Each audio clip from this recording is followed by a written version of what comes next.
What is this torch doing? I've never seen this before. Let's investigate. Oh, hello. That explains a lot.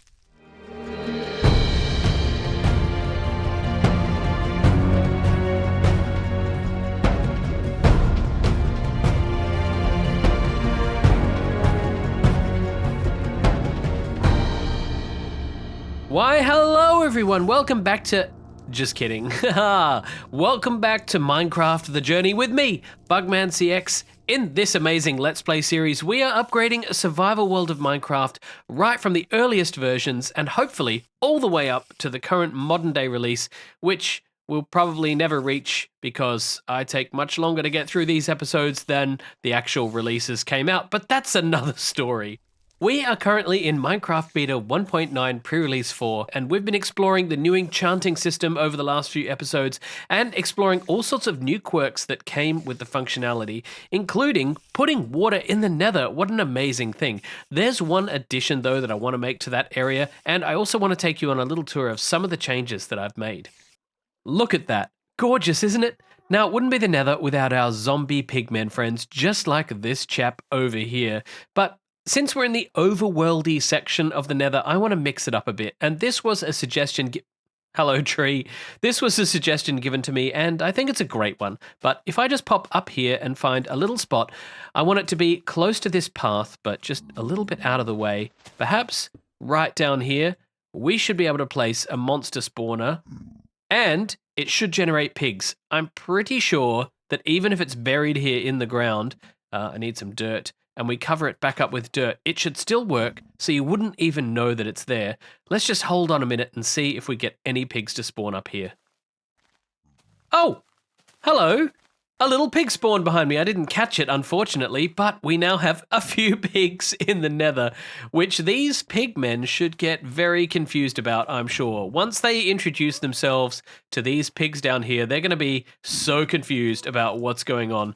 But as we walk through here too, we should have a little bit of wildlife, and that might be a little bit entertaining. We'll see.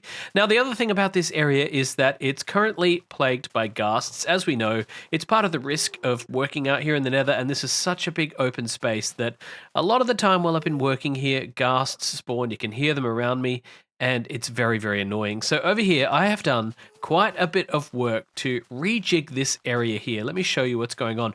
We've extended the green area out here into the nether tunnel so that, let me just go up here. As you approach this area, in the nether tunnel, you'll see that it's very, very green and lush. You've got a glass wall so that you're not instantly bombarded by ghasts from either side, I might point out. But here, as you approach the area, you can see if it's a risk or not. And I've also added some large trees here so that, I'm not really sure, this one was a new one that just popped up, but these large trees give us a lot of cover from any ghasts. You know, you might get hit from up here or whatever, but it's going to be pretty rare now. And as you go into this area, you wouldn't know what's going on exactly until you get out into this clearing. Hello, pig. And once you do, that's when you spot this amazing waterfall. So I really like the fact that this area now reveals itself to you as you come out in this direction anyway. Some other changes down here involve... Oh, there's going to be a lot of pigs, aren't there? There are going to be a lot of pigs. Some other changes I've made here are that we now have several new nether portals. Actually, I forgot to tear this down because I had to relocate a few of them as I was redoing this area. But we now have these nether portals. Let me take you through them one by one. The first one here takes you to the back side of the ravine. I'll show you that in a minute. This one here takes you to the end portal stuff that we set up a few episodes ago. This will actually take you down to the bedrock level of the ravine. This one here will take you to the surface, or was this one? No, it's the other way around. This one takes you to the surface. This one takes you to the... I need to put signs up. Now, where was I? Oh yeah, signs. We now have ravine base going to the backside. Over here, we have ravine base going to the bedrock level. Whoa, hello. And over here, we have ravine base going to the surface. This was always a bugbear of mine that it was just annoying to get to the surface from inside the nether here, but now I can. And here we have this double portal thing going on. Ravine base, main entrance. And the reason it's a double portal is because Well, I had to line this one up kind of precariously, and for some reason, it just wouldn't work over here very well, so I made 2 of them, and now they both seem to link up. So I've just left it this way, you can choose either side. And if you head on through here and continue down, you get to the portal which takes us to the observatory. So it's really coming together now. You can actually get from A to B to C to D, etc. Let's try one of these. Let's head up to the surface and see where this takes us. Aha, sunset. It just takes us up here on top of the mountain. This was a bit of a compromise because I had to put us somewhere that was further away from the other portals to prevent them linking up together annoyingly. But this is nice now that I can actually get to the surface. And if we head back in as well, we have this extra portal over the other side here, taking us down to the bedrock level. Actually, it takes us down to where I built with the end portal frames. Here we are, right here, and we'll be exploring that soon. By the way, this chunk here got replaced a while ago, and that's just really annoying. I'm going to have to go into MC Edit and restore this from a backup. It's one of those other chunks where we've seen before, where they get replaced for an unknown reason and their coordinates are all set wrong. So yeah, I'm going to have to fix that. Very, very annoying. I'm way down here in the dark, and I don't want to be here. Fortunately, we can just head back this way and go anywhere we want. I did mention that I've put in a new portal at the rear end of the base, and that's right here, the back side of the base, we can call it.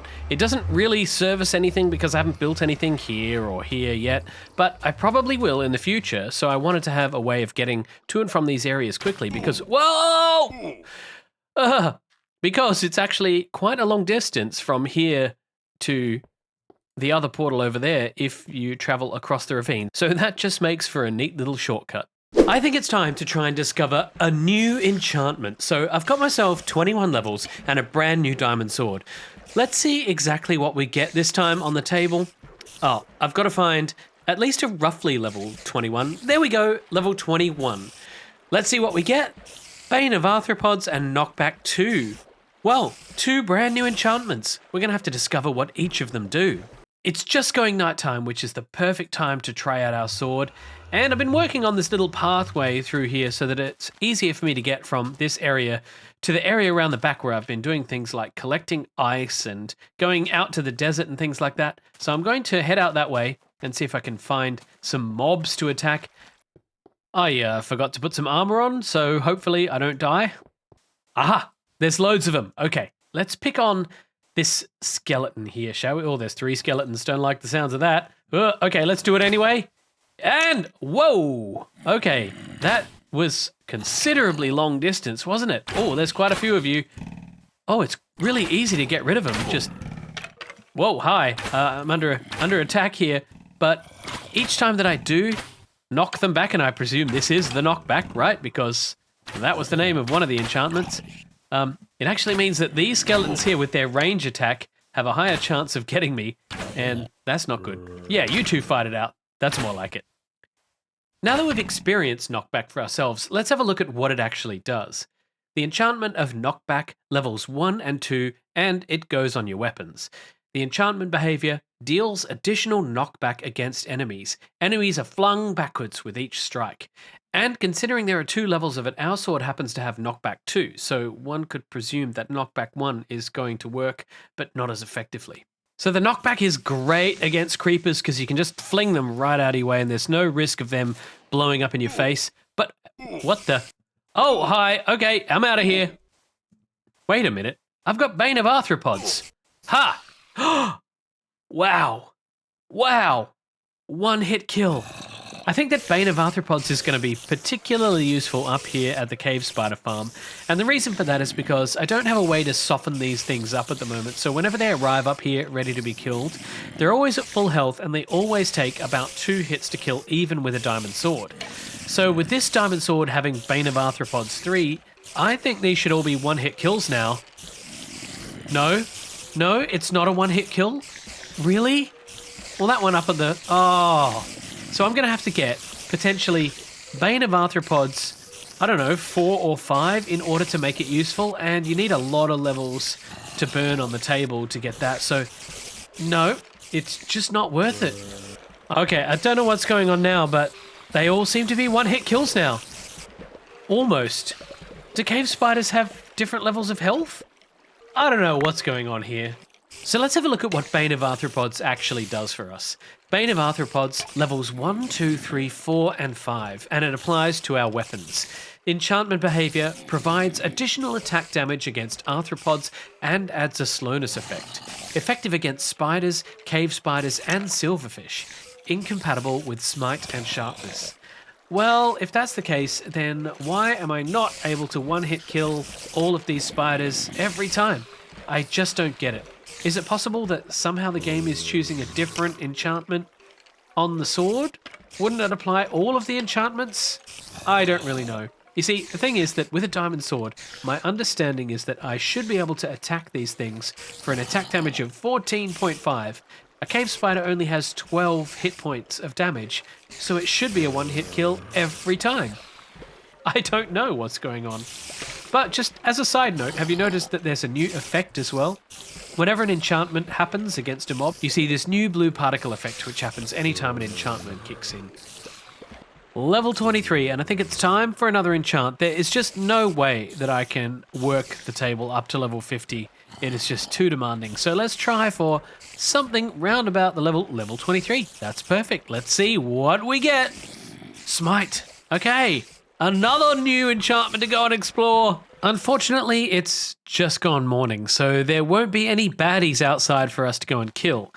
But my understanding is that Smite will work similarly to how Bane of Arthropods works, where Bane of Arthropods works against arthropods, Smite works against undead mobs. And even though it's daytime here, there is another place in this world where we can find some undead mobs. Hello? Is anybody out there? Oh, hi. How do you feel about, testing out my sword? Ha! Okay, well, oh, now I'm a bit worried. They could come from anywhere. Let's just move out here into the open space a little bit more. Oh no. We don't need that right now. That is the last thing we need. Let's just get rid of that thing. I don't have any arrows. Wow. Oh no, my tree's gonna burn down. My tree's... Oh, this is not going to plan. Not going to plan at all. Ah! No! No! I'm out of here. Oh, I've got an idea. All right. It was a good thing that I put arrows in that chest. That was the whole point, wasn't it? Yeah. Yeah. Ah! Oh. Okay.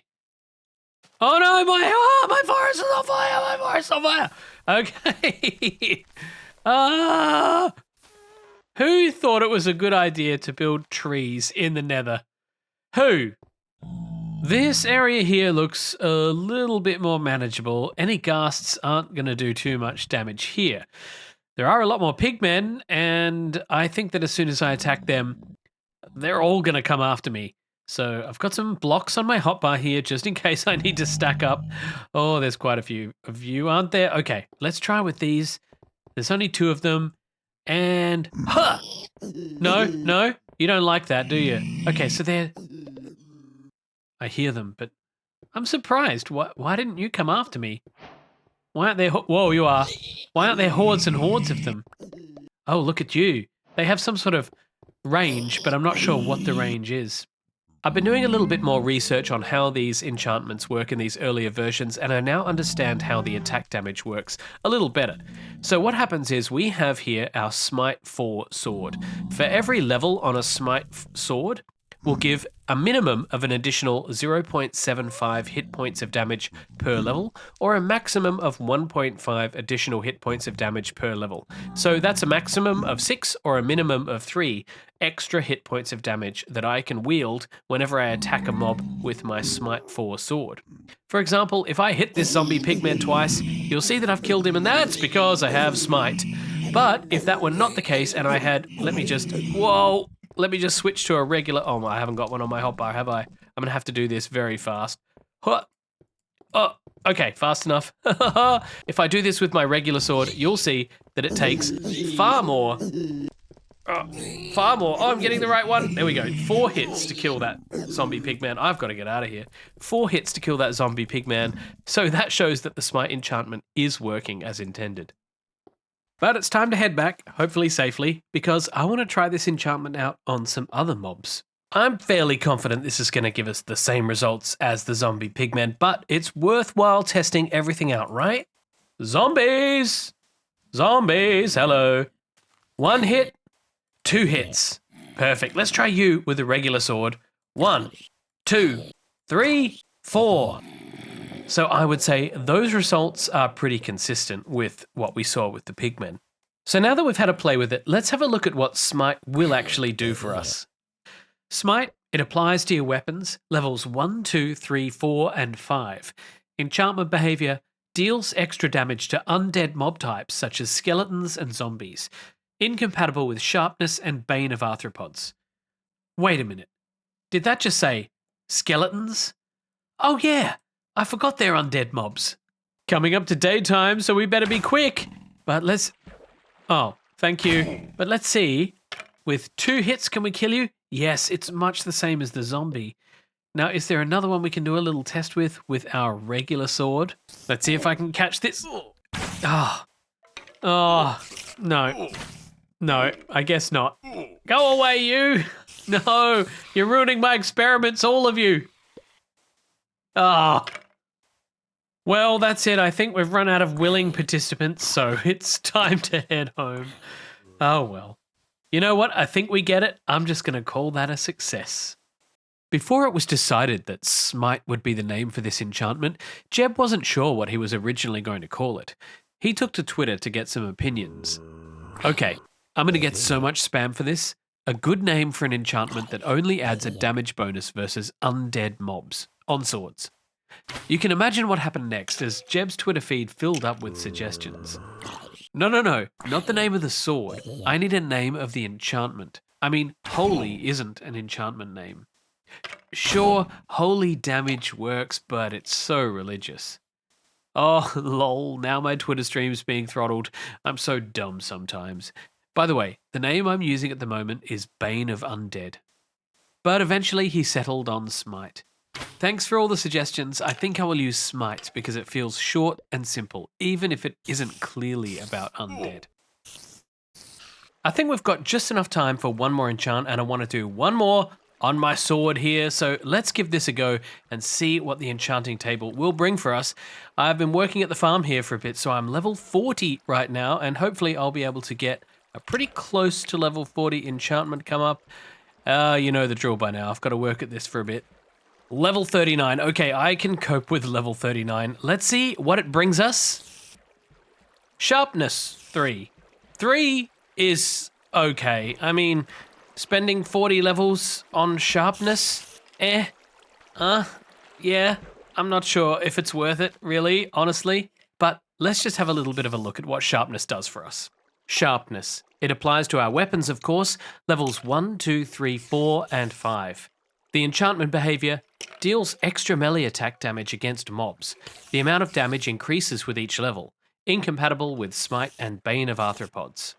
Now, I don't think we need to put this through any kind of specific testing, but Sharpness is an all-round good enchantment that just adds extra damage against all types of mobs. The biggest difference between this and, say, Bane of Arthropods or Smite is that those two enchantments deal extra damage against their specialist mob type. So if you want to go out and kill skeletons or spiders specifically, then having a Smite sword might do the trick.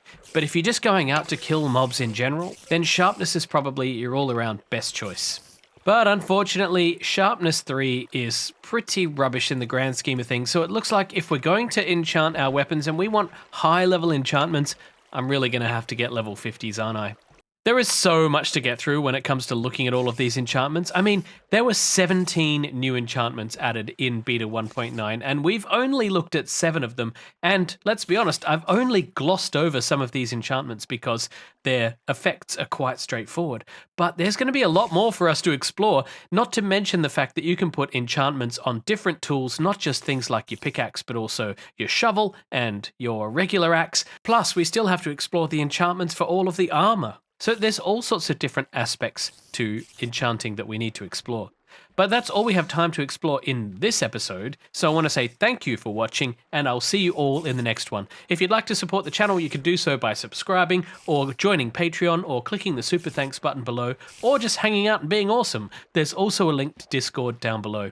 Speaking of supporting the channel, I want to say a huge thank you to my wonderful patrons who do support me directly. It's very much appreciated.